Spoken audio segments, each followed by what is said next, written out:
кереметін қандай жануар болды екен. Мен қазір бұны алып достармен жеттім.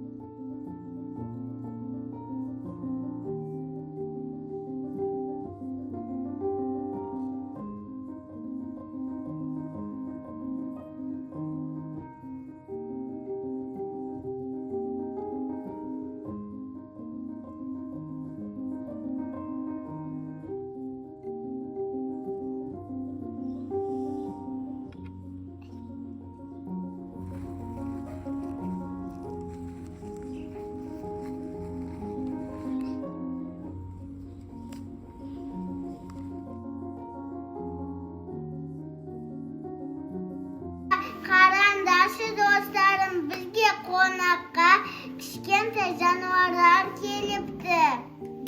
Келіңдер бірге жеттік.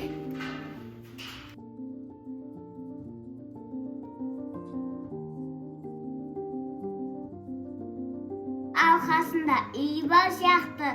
Бұл қандай жануар болды екен? Бұл ұлу өзінің үйін арқалап жүреді. Ұлылар баяу қозғалады екен. Ұлылардың ұтсалары бар екен, олармен айналатын тежетін шақтаймен. Ұлылардың денесі қандай? Ұлылардың денесі жұмсақ, созылып, баяу қозғалады. Ұлылардың қабығы қандай?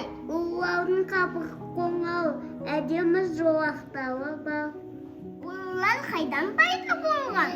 Ұлылар табиғатта өмір сүреді, бақшада шөптің арасында болады. Ұлылар жұмыртқадан шығады, ылғалды жерді жақсы көреді. Ұлы күн ыстыққа шыдамайды, жаңбыр жауса жер ылғалды болады, сол кезде жер бетіне шығады. Ұлылар сілекейлі болады, себебі денесі 90% судан тұрады. Сілекей болу себебі кеуіп кетпеуіне, жарақаттан қорғайды. Оларды сілекейін микроскоппен көрейік.